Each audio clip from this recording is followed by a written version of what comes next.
Alors bonjour à tous, alors on se retrouve pour la 5e vidéo sur la préparation complète, l'entretien, tout ça des Funtech STX, MTX, mais aussi les DTX, si on reste encore.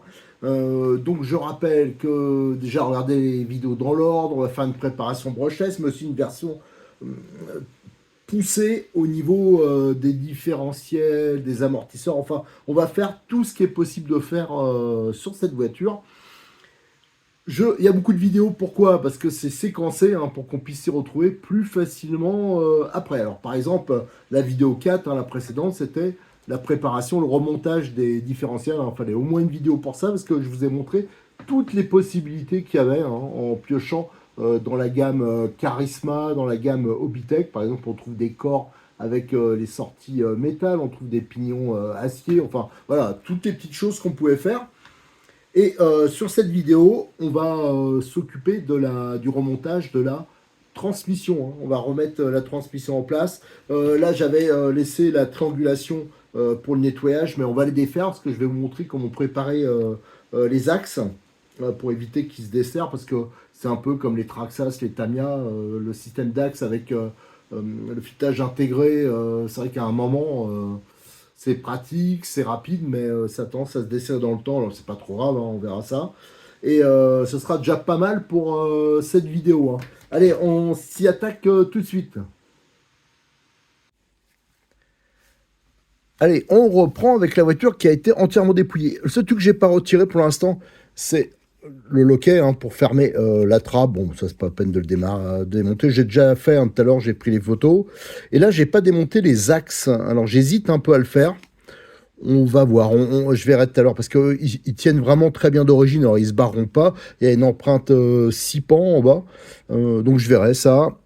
Pour tout ce qui est les triangles inférieurs, voilà. On a les plaques alu là, je rappelle, c'est du 2 mm, c'est pas les mêmes entre, j'en ai déjà parlé, mais je le répète parce que j'ai eu le cas samedi, entre l'avant et l'arrière. L'avant, c'est 38 dans Trax, tandis que l'arrière, c'est 45. Voilà, à faire attention.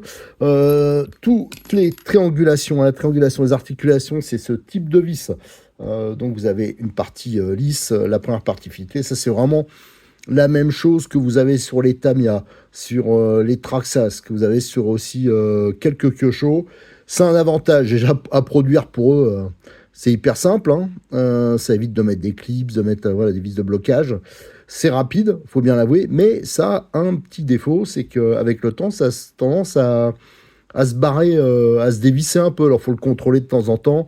Toutes les voitures que j'ai eu ce système, alors un peu moins les Tamiya, il faut bien l'avouer. Pourtant, c'est sensiblement la même chose. Mais alors que ce soit avec les MTX, STX, les Rogue, qu'est-ce qu'il y a qui ont ça encore enfin, il y en a pas mal. Moi, ça a tendance quand même à se barrer assez facilement. Alors, je vais vous montrer comment je fais. Hop, ça, je l'enlève. Alors déjà, je vais revenir sur ces axes parce que j'ai découvert, j'avais pas mesuré jusqu'à présent, il y a 5 sortes. Faites attention de ne pas les inverser. Vous avez les axes inférieurs pour les articulations de triangle. Donc à ce niveau-là, eux, ils ont une longueur de 48. Vous avez les axes supérieurs au niveau des fixations là, des triangles. C'est donc au niveau des triers ou au niveau du porte-fusée arrière. Ceux-là, ils font 28-45. Les inférieurs, ils font 34-40. Et côté cellule, donc ça, c'est côté cellule, la triangulation supérieure, ils n'ont pas la même taille. À l'avant, ils font 43-30 et à l'arrière, ils font 37-35. Voilà, donc il faut faire attention à ça. Alors, je vais faire quelques petites photos et je vais vous montrer ma petite astuce anti-perte d'axe. J'ai fait mes petites photos, je vais vous montrer ma petite astuce. Alors je prends ma colle, moi j'utilise toujours la T2M là. Alors ce modèle, que ce soit pour les pneus, pour tout, la 2008. Donc là j'avais déjà retiré le bouchon. Je prends ma petite plaque. Alors comme j'ai pas d'applicateur, sur ces versions-là, il y a des applicateurs qui peuvent se mettre ici. On voit il y a un pas de vis, une sorte de pas de vis. Moi je mets une petite goutte comme ça. Voilà. Je referme vite fait, normalement j'aurais dû essuyer. Je prends une petite clé de 1,5 parce que celles-là, c'est celles qui sont fournies souvent avec les kits. Je m'en sers pas parce que je le dis tout le temps, il faut mieux prendre de l'outillage de qualité. Regardez, j'en mets sur le filetage comme ça, et vite fait, hop, avant que ça soit sec, je vais serrer. Alors bien sûr, hop, faut être rapide, faut le mettre bien en place, faut s'assurer que c'est libre. Et là, c'est nickel. Ça se redémontera pas tout seul. Alors par contre, ça se démontera si vous voulez vraiment le démonter. Ne croyez pas que c'est un collage définitif, hein. Quand on fait comme ça, c'est assez facile. C'est juste que ça va le rendre plus dur, hein, un peu comme si on ferait avec du frein filet. Hop, là, je vais faire la même chose là. Voilà, j'en mets sur le filetage. Alors, je fais gaffe que... Voilà. Hop. Je fais la mise au point. J'ai pris un tournevis un peu gros, moi c'est pas grave. Donc il dit tout le temps qu'il faut adapter. Il faut prendre des bons outils, là. Je suis pas un bon exemple. Voilà, là je serre. Et là, c'est parfaitement libre. De toute façon, tout ce qui est colle, ça risque pas d'aller là, hein, sur l'articulation. Ça reste ici, parce que vous avez le pas de vis, il est là. D'ailleurs, quand vous démontez les triangles, n'inversez pas, hein. Refaites-le au même endroit. Et je peux vous assurer que là, ça sera vraiment résistant. Et je fais ça aussi côté triangle, hein, sur la cellule, tout ça. Le seul truc qui change un peu, c'est que, par exemple, les triangles inférieurs ou les triangles supérieurs, on passe au travers de cette pièce en aluminium. Alors là, faut faire, enfin, faut bien regarder que ça soit bien libre, hein. Mais de toute façon, même si ça coincouille un peu, si ça colle un peu sur l'alu, vous verrez que, de toute façon, je vous ai montré, hein, on en met très peu, ça va se faire, hein. Je veux dire, assurez-vous juste que l'articulation est parfaitement libre. Alors, je vais préparer tous mes axes comme ça, hein, que ça soit déjà les axes inférieurs pour commencer, mais tout le reste, je vous le remontrerai pas, mais je le ferai pour les axes supérieurs, enfin, partout. Allez, je vais remonter déjà toute ma triangulation sur le châssis. Alors, j'ai remonté la triangulation inférieure. Des petites choses à dire quand même. Ici, déjà, les plaques en alu. Alors, les axes, ils tournent dedans, hein, parce qu'ils sont solidaires des triangles, donc il y aura automatiquement un peu d'usure. Alors, moi, la voiture, elle a quand même pas mal roulé. Le jeu, il est très raisonnable, et à savoir que les plaques, elles coûtent vraiment pas cher, si un jour vous voulez refaire ça. Au niveau des fixations ici, c'est des 2,5 x 8 têtes bombées. Celles d'origine qui sont en acier, l'empreinte c'est du 2. Celle que j'ai trouvée en inox chez Cyril, l'empreinte c'est du 1,5. Donc c'est un peu plus fragile. Donc il le mettra, je lui ferai mettre dans le kit visserie, mais moi je vous conseille, si vos vis sont en bon état, hein, les vis 2,5, de garder, hein, au niveau de la fixation là. Moi je l'ai monté pour tester. On a à peu près la même chose. Alors je vais vous le montrer tout de suite, hein, parce que je l'ai démonté finalement. C'est les axes de sauve-cerveau. Alors je regarde parce que j'ai pris quelques notes. Ils ont un diamètre de 4 pour une hauteur totale de 27,5 et l'empreinte, hein, pour la clé éventuellement en dessous, c'est du 5. Et la vis de fixation, c'est du 2 fois, c'est du 2 x 5 x 8. Et je vais vous montrer ça. Attendez, je les ai là. Vous allez comprendre. Donc là, j'ai la version inox et là, la version acier, hein, d'origine. Là, pareil, hein, c'est la même chose. C'est version inox. Là, c'est une empreinte de 1,5, tandis que là, c'est une empreinte de 2. Alors, l'empreinte de 2, elle sera toujours un peu plus solide. Là, par contre, là aussi, il mettra les vis, ça sera votre choix à faire. Alors ça, je vais le remonter au frein filet, bien sûr, hein, et je vais utiliser celui-ci, hein, je vous l'ai déjà montré, c'est le T2M, le TM44, qui offre un très bon rapport qualité-prix. Pour les axes ici, donc je l'ai monté, vous voyez, c'est parfaitement libre, il faut que ça soit comme ça, hein, ça c'est important. Alors, c'est un peu différent que le montage ici, parce que là, on est directement dans le plastique, tandis que là, il y a la plaque alu qui traverse. Sauf que la partie filetée ici, elle est un peu plus longue. Alors, pensez, quand vous le mettez là, juste avant de mettre votre petite goutte, vous mettez juste à la pointe ici, hein, sur le filetage. Je ne le mettez pas ici, bien sûr, la goutte, parce que ça va coller sur la partie aluminium. Donc là, ça ira bien sur le plastique. Et après, assurez-vous qu'il y a suffisamment de jeu. Parce que si vous serrez trop fort ici, ça sera en contrainte et ça va brider. Donc laissez suffisamment de jeu. Et assurez-vous, vous voyez, ça va pas coller sur la partie alu, même si ça accroche un tout petit peu au début. Après, il suffit de faire 2-3 fois. Si vous n'avez pas mis 3 tonnes de colle, voilà. Et ça sera nickel. Mais là, au moins, moi, je suis sûr que les axes, ils se feront plus la malle. Alors, je vous dis, hein, je le répète, c'est surtout valable quand la voiture, elle est un peu, entre guillemets, usée, hein, qu'on a démonté plusieurs fois. Ici, donc, je vous montrais, hein, ça, c'est les empreintes, voilà, pour mettre nos axes. Alors, j'ai fait les photos. Je vais les remonter tout de suite. Donc, je vous dis, donc, avec le frein filet, le TM44. On pourrait aussi mettre le un peu plus fort, mais j'en ai pas là. Donc, je vais mettre celui-là pour l'instant. Allez, j'ai remonté mes axes, hein, de sauve-cerveau. Et finalement, j'ai remis les vis d'origine, hein, parce que je trouve que c'est plus sécurisant avec une empreinte de 2 qu'une empreinte de 1,5. Mais ça, je vais faire des recherches, hein, voir si... Le problème, c'est que quand vous voulez faire des tests, vous commandez des vis, souvent, l'empreinte, normalement, c'est standard. Mais dans les tailles 2, 2,5, souvent, c'est aléatoire, hein. Donc tout ça, c'est monté. Maintenant, on va pouvoir monter la transmission. Alors, les roulements, je les ai mis sur les diffs. Alors, à savoir, de ce côté, comme le- l'empreinte, hein, enfin l'empreinte, le palier où vous allez mettre votre roulement, c'est du plastique. Si jamais ça nage, vous pouvez, la petite astuce que je vous montre souvent, hein, avec un petit cutter, comme ça, vous pouvez faire des petites rayures sur le plastique et quand vous l'emmanchez, le roulement, au moins, ça va bien tenir. Par contre, sur la partie métallique, alors c'est un poil libre. Moi, ce que je fais, alors là, je vais pas le faire ce coup-là, mais moi, j'ai tendance avec un tout petit pointeau, je fais des légères marques sur le métal et comme ça rentre bien. Alors d'ailleurs, je me demande si je vais pas aller le faire parce que ça m'embête que ça soit. Alors, ça, c'est tout le temps, même sur des 1/8, des fois cher, tout ça.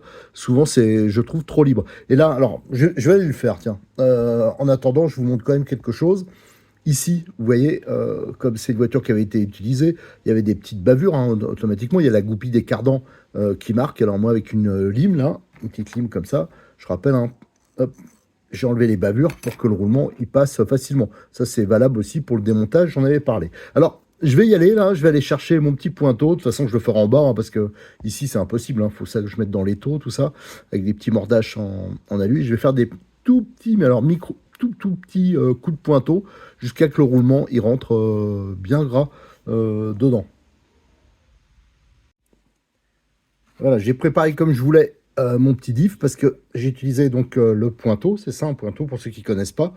Donc là, il faut bien affûter le bout et ça permet de pointer dans l'alu, essentiellement dans l'alu, mais aussi dans l'acier. Euh, L'emplacement qu'on a tracé une pièce, par exemple un trou dans le métal, hop, on tape avec le marteau et ça fait une petite marque, hein, qui va, un petit avant-trou, on veut dire, hein, qui va guider le forêt et que ça sera beaucoup plus précis. Voilà. Donc là, j'ai fait des tout petits chocs tout le long là, et là, ça rentre bien gras. Je vais mettre. Alors, je précise que pour les roulements, comme j'avais dit qu'on faisait toute la préparation possible, hein, j'ai mis des roulements haute vitesse, je les ai changés. Les roulements haute vitesse, je vous donne la référence. Donc en 15-10-4, il y en a 4. Roulement de quoi faire la voiture avec un sachet, c'est la référence M114A. Voilà. Et ma fameuse petite huile que j'utilise à chaque fois, regardez, J16096. Voilà, je vais en mettre un peu ici. Voilà, de chaque côté. Ouais, j'en ai déjà mis, hein, c'est pour vous montrer. J'en mets là. Voilà. Normalement, en fin de compte, là c'est histoire de vous montrer, mais normalement, je mets l'huile, je la fais bien pénétrer comme ça. Voilà, je fais pas aussi vite que ça, mais c'est pour l'exemple. Voilà. Et on va pouvoir mettre les diffs en place. Alors on va les graisser, la partie couronne. Donc pas la peine d'en mettre 2 tonnes, hein. Donc c'est la graisse, c'est la M282. Alors, moi c'est celle que j'utilise sur tous mes kits. C'est pas cher, ça dure avec un pot, vous en avez pour des années. Donc pour moi ça, et moi je trouve que ça marche super bien. Voilà, donc on en met. Pas la peine, je vous dis, d'en mettre beaucoup.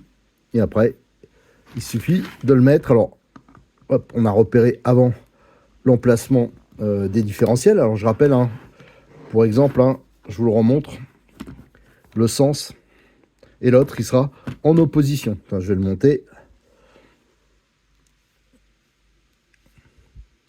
Voilà. Tac. C'est une graisse qui est bien collante, qui n'est pas fait spécialement pour ça, mais moi je mets à beaucoup d'endroits. Voilà. Et là, elle vient ici. Voilà, là c'est en place, vous voyez, c'est dans ce sens-là. L'avant de la voiture, il est ici. Voilà. Et après, on va pouvoir mettre la transmission centrale. Alors attendez, j'essuie un peu les doigts parce que bien sûr, on s'en fout partout. Transmission centrale. Donc ça, c'est celle qui est d'origine, hein, que j'ai regressée. Et juste pour vous montrer, parce qu'on me pose la question régulièrement, moi j'ai une couronne plastique, c'est normal. Les premiers modèles avec une couronne plastique et un système, allez, on va dire un peu d'amortisseur de coupe qui fonctionnait d'ailleurs pas très bien. C'est ça qui causait souvent des soucis, des casses de couronne. Moi, personnellement, la couronne plastique, j'aimais bien parce que c'est plus léger. On l'a gardé longtemps sur la petite Cox brushless, hein, que j'ai pris aussi en exemple. Et maintenant, ils sont passés en tout métal. Hein, et c'est livré comme ça. Même qu'on le rachète en pièces. Hein, mais en pièces, bien sûr, on peut avoir le pignon à part. Mais ça, c'est incassable. On peut changer, bien sûr, les roulements. C'est des 5-10-4. Donc, il y a 4 roulements tout le long. Alors ça aussi, je l'ai déjà fait, mais je vous montre. Hein. Je vais remettre un peu d'huile. Voilà, partout. On graisse surtout pas la couronne. Ça, c'est important. Ouais, c'est un peu moins accès. Mais je vous dis, hein, parce que j'ai tout démonté pour les photos. Donc les roulements, je les avais déjà graissés.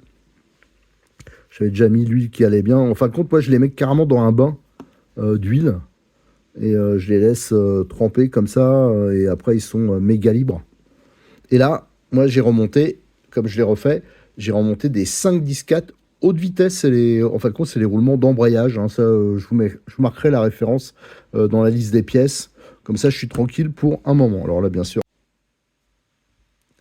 je reprends le montage dans mon arbre, hein, parce que j'ai eu un petit bug avec la caméra qui s'est éteinte. Alors, j'en ai profité du coup, comme j'avais pas la référence des roulements, je suis allé les chercher. C'est la référence M2003 et il y a 8 roulements, 5, 10, 4 renforcés. Alors, moi, j'en ai pris un pour les roues. C'est surtout là que c'est important, mais éventuellement, on peut les utiliser pour la transmission centrale. Mais il faut avouer qu'ils souffrent beaucoup moins là, hein, dans le temps, hein, je veux dire au niveau usure. Alors là, allez, on met notre ensemble en place. Voilà. Faites attention que les roulements ils soient dans le bon logement. Alors ici, voilà, là ça s'est enquillé. Alors donc en fin de compte, si vous regardez, vous avez les roulements ici. Donc il y en a 2 là, il faut que ça soit bien rentré. Il y en a un qui est tout seul ici. Faites attention hein, qu'il ne se trimballe pas ici, parce que ça arrive. Et l'autre qui est là. Donc là, c'est parfaitement guidé. Et franchement, la transmission, là, à part éventuellement péter un diff, parce que... Enfin non, en plus, là, j'ai monté les versions acier. Moi, ça me paraît... moi, je suis parti pour des années, là, hein, je vous le dis. Hein. Allez, je répartis bien la graisse. Et là, on a terminé cette partie. Allez, pour la vidéo, celle-ci, c'est bon. Demain, on remontera les carters supérieurs, je pense, les cardans, les choses comme ça. Gentiment, on va arriver.